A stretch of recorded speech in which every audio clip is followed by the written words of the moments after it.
Hello sim racers and welcome back to the Fixed Setup Oval Racing Guide. Week 8 is upon us and could prove to be the most challenging week yet this season. Why? Well, mostly because all three NASCAR series run at one of the hardest racetracks on iRacing, Darlington Raceway. Last week, the majority of you voted for C Fixed at Kansas as your favorite combo, and I can certainly understand why you did.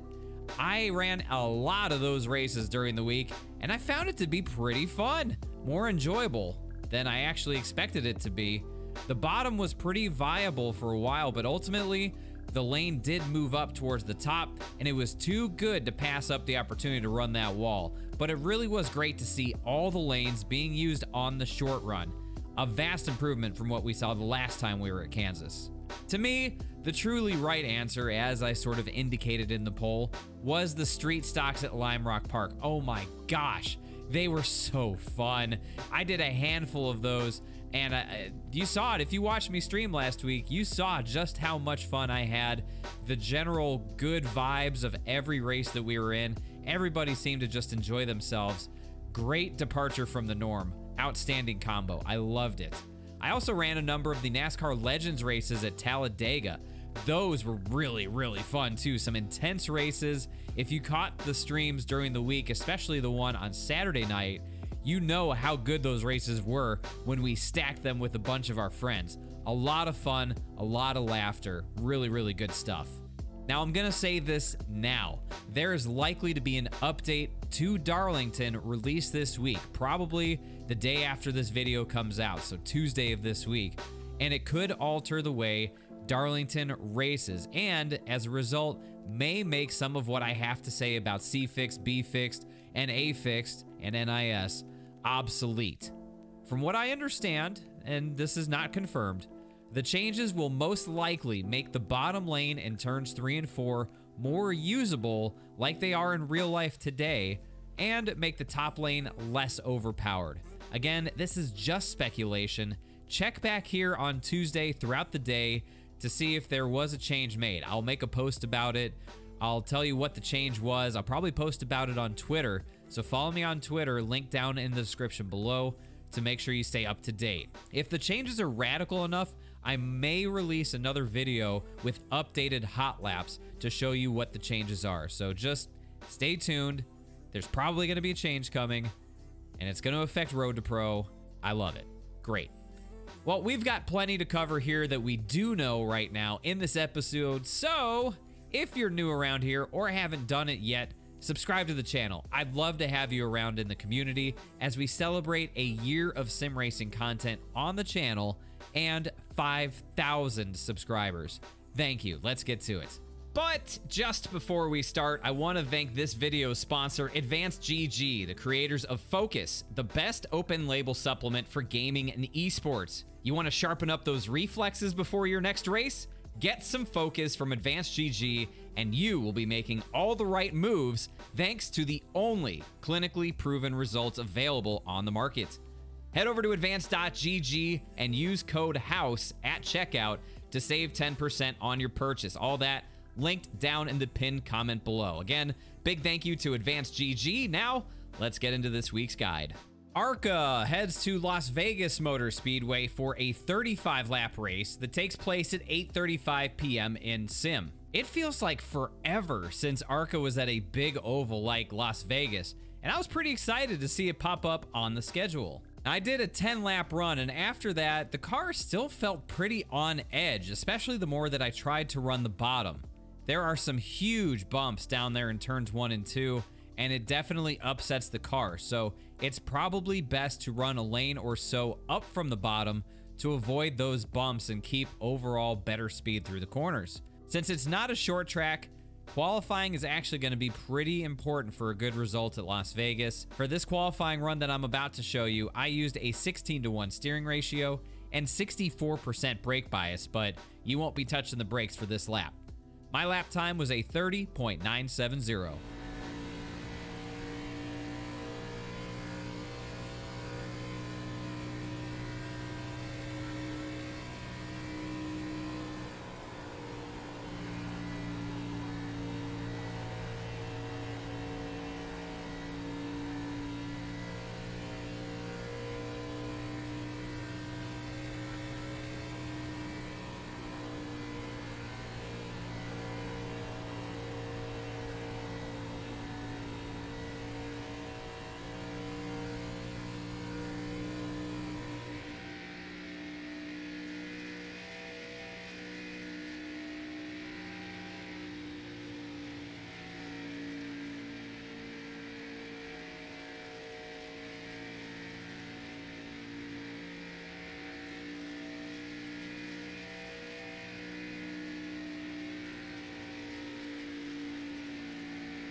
I really couldn't get a handle on whether this setup tightens up or not as the run goes on. I would have had to run 20, 30 laps maybe to figure that out.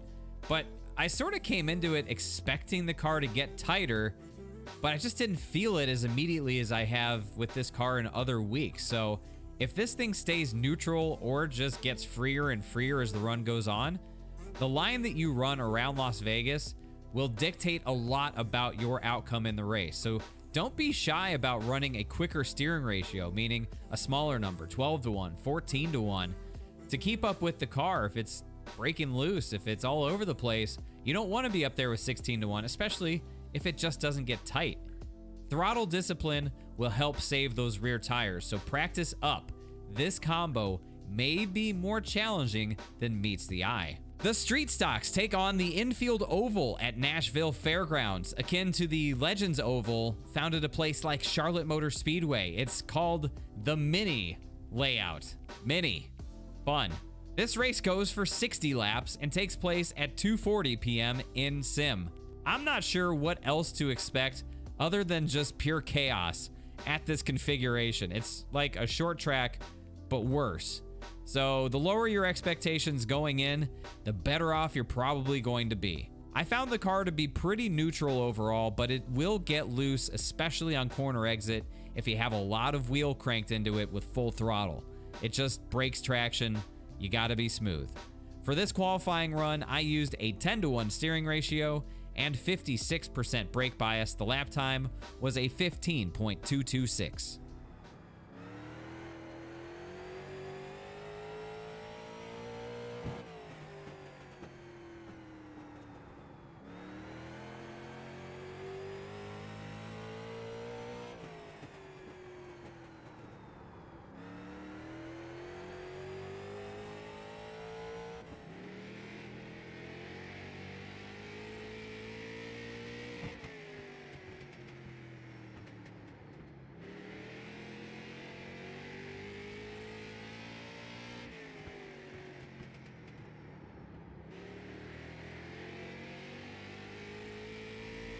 I can already hear the 4Xs that will surely be popping up throughout these races. Contact is inevitable, seemingly no matter where you're going to be running in the field. So, if you're looking to gain some safety rating this week, this is a combination you should probably avoid.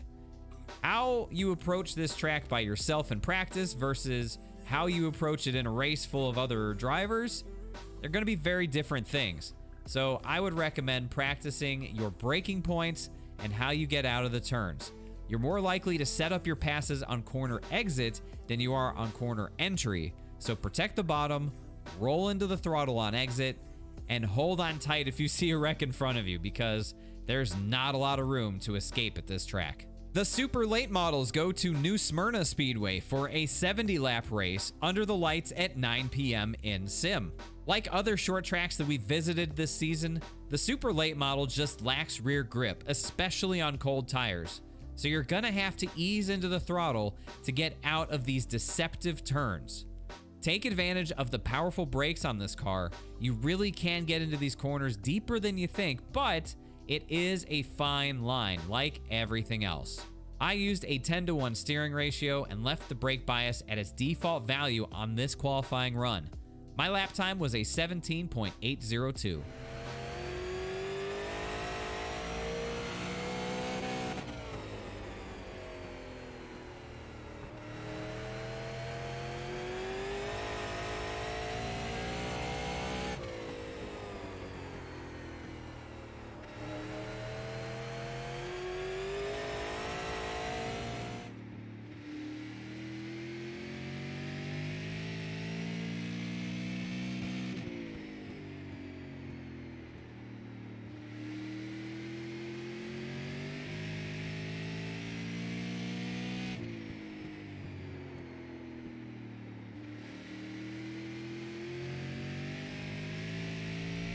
The bottom lane at New Smyrna is a very inviting place to run, but it's actually a bit slower because it has less banking than the lane above it.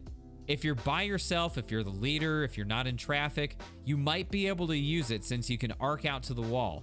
But if you're in traffic, if you're trying to pass somebody, it may not be helpful to run down there. You may find greater success running just off of that bottom lane to keep up your mid-corner speed. You'll feel how the grip falls away if you try to paint that inside line with the left front tire, so practice it. Find your limit and drive within it. These are relatively long straightaways, so corner exit is absolutely vital to keeping the competition behind you. If you're really good out of the corners and you have good straightaway speed, they won't be able to get to you on corner entry. The NASCAR Legends Series goes to Michigan International Speedway for a 60-lap race that takes place at noon in Sim. After a great week for this series at Talladega, I will be curious to see if Michigan can produce some good racing as well. My hope is it can, because I really love this track, and I think this could be a great play if you're looking to gain I rating and safety rating on the oval side, especially if you don't want to touch Darlington. For my qualifying run, I used a 14-to-1 steering ratio and 63.2% brake bias, but you won't be using the brakes for the lap here. If you are, you're doing it wrong. My lap time was a 41.439.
The preferred groove at Michigan International Speedway is the same for this car as it is for every other car. One groove off the bottom on that first seam. Keep the left side tires on that first seam as best as you can, and you're probably going to be in good shape. There's a little grip higher up in turns 3 and 4, but by and large, you're going to want to keep that left front as close to the first seam as possible to maximize performance throughout a run. You don't want to be up high in turns 1 and 2. There's just not a lot of grip out there. In 3 and 4, again, you can get away with it a little bit, but you're still not going to be on the optimal line when you do it like that. Michigan did get a grip update since the last build came out in March, so it will be better now than it used to be, but I still believe the best line to run is going to be on that first seam. If you find yourself spinning out on corner entry, you're just carrying too much speed. You got to back up those corners just a little bit to compensate, especially when you're in the draft while in traffic. The fastest drivers here this week will be the ones who treat that throttle pedal nicely and keep the rear tires from the edge of oblivion. Throwback weekend is on the horizon at Darlington Raceway for NASCAR. Let me know your favorite throwback paint schemes down in the comments section below. Is it the JTG Doherty one? I know everybody liked that one. That's a good one. Anyways, this track always seems to create a big divide in the community.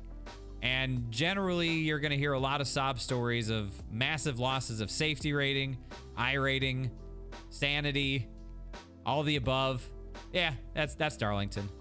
So I figured since everybody is going to be at Darlington if they take on one of the NASCAR series this week, here are 3 things that apply no matter which series you run at Darlington. Number 1, race the track, not the other drivers. Number 2, give and take. It's okay to let somebody go if they're faster than you. You'll probably just catch them later on in the run. Let them pass you on the straightaways. Please, just help yourself. Don't pass people in the corners or let them pass you in the corners, especially if they're underneath of you going into turn 1.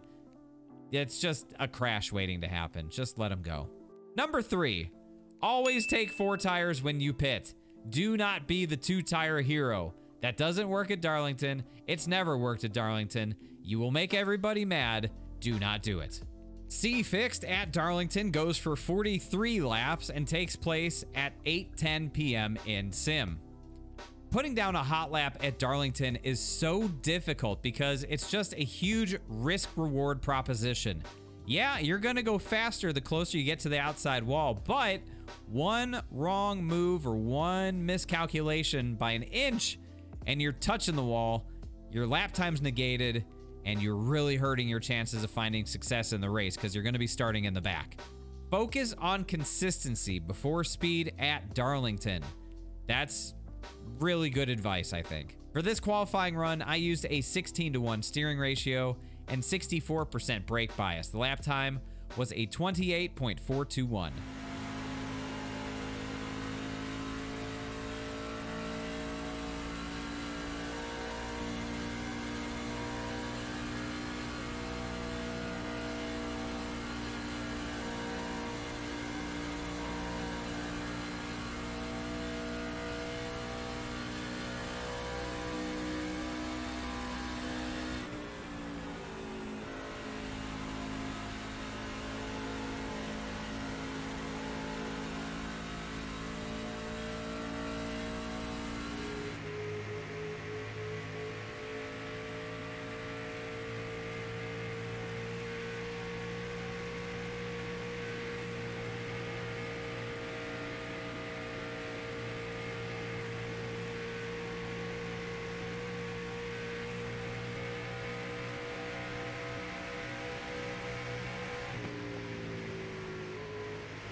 The truck lures you into a false sense of security, especially in turns 3 and 4. And before you know it, wham, you're in the wall.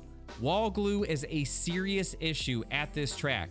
So if you see somebody get into the wall ahead of you, chances are they're not going to be able to just pull themselves off of it. They're going to get stuck to the wall, and they're going to be slowing down really rapidly right in your way. Darlington is a track that rewards anticipation, and I'll talk about this in B Fixed and in A Fixed. Anticipation. If you can anticipate people's mistakes, you're gonna have a better chance of avoiding the consequences. Take care of your equipment, and you should be able to score a good finish. But as with anything in iRacing, good driving sometimes isn't always enough. B Fixed. Good old B Fixed. The series that everybody seems to hate unless it's at a super speedway. B Fixed at Darlington is a 45 lap race. It takes place at 3:15 p.m. in Sim. This may have been the most frustrating of the 3 to hot lap around this track. It's tight, and then it's loose. Fun. For this qualifying run, I used a 14:1 steering ratio, 62% brake bias, and the lap time was a 29.421.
This car always feels like a boat for some reason, and it's such a shame because I've felt how good this car can be sometimes. It's just, man, it hasn't been that in a long time.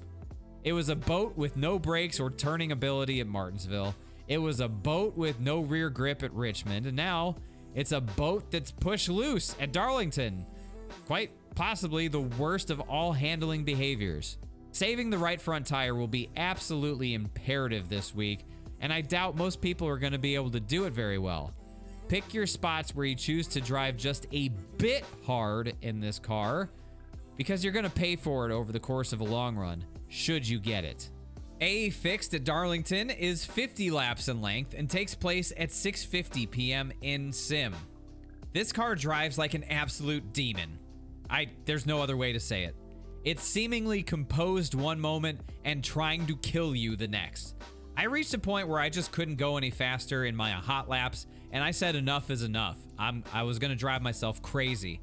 If I were you, I'd worry about finding your race pace more than qualifying for this one. The car is just, it's a handful. Figure out how to drive it in a race pace, and the rest will take care of itself, I think. For this qualifying run, I used a 14:1 steering ratio, 65% brake bias. My lap time was a 27.480.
I was pretty surprised at the handling characteristics of the Cup car at Darlington.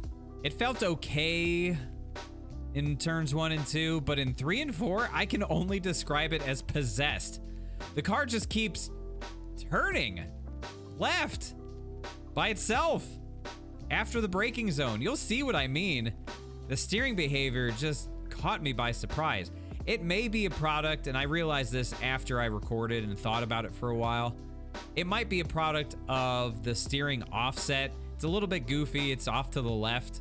I should have adjusted it. You might want to spend some time playing with it as well and adjust it. It could be that, or it could just be the way it drives, or maybe they made the setup for a bottom of 3 and 4 that actually turns. Maybe that's the update coming this week.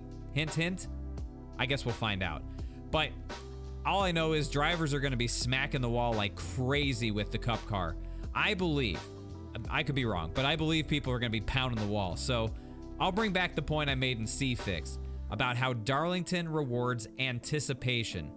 Anticipate the mistakes that other people might make, and you should have a better chance of missing it if they mess up. Wall glue can and will end your race, so don't fall prey to it, and start pulling low if you see someone ahead get into the wall. That's the best thing you can do. NIS at Darlington is 147 laps. 147 laps. 147 laps. It takes place at 4 p.m. in sim. I spotted for a friend of mine during the Wednesday NIS race at Kansas, and it looked like a horror show, for lack of better words. Well, for most of the race, he didn't quite make it to the end. I can only imagine what Darlington's going to look like, but it's really hard to picture it as anything better. Tires are going to be a premium in this race. They're more important than almost anything. I'm not sure how many sets are going to be allocated for the race, but it's never going to be enough. Your pit strategy will largely be dictated by your gut instinct on the likelihood of long runs in your split. If it seems like everyone can keep it together and long runs are common, then you're just going to pit when everybody else does, take 4 tires and fuel, and be done with it. Like, there's not much thinking involved. But if you're getting a lot of short runs, you might want to think about playing around with your strategy, pitting off sequence from everybody else, and then hoping to catch everyone out with a long run so that your fresh tires will dominate their worn tires. 1 lap difference is a huge difference at Darlington. And again, I said it earlier, I think I just said it a minute ago, and I'm going to say it one more time. Darlington will always be 4 tires when you come down pit road. Never can I ever recommend taking 2. Darlington, almost more than any other circuit in NASCAR, is about racing the track more than the competition. Take care of your car, keep it out of the walls, and you are automatically going to have a massive advantage over all the other drivers. And that'll do it for this week's Fixed Setup Oval Racing Guide. I hope you enjoyed and found the video to be informative. If it was, help me out. Leave a like and a comment down below. It helps the video perform so much better when you do that. It only takes a moment of your time, and it lets me know that you want to see more of this content in the future. I stream my iRacing adventures throughout the week on my Twitch channel. Stop on by. I would love to see you over there. If you want to get in touch with me, the best way to do that is to follow me on Twitter, linked down in the description below. Again, thank you so much for watching, and have a great week of racing.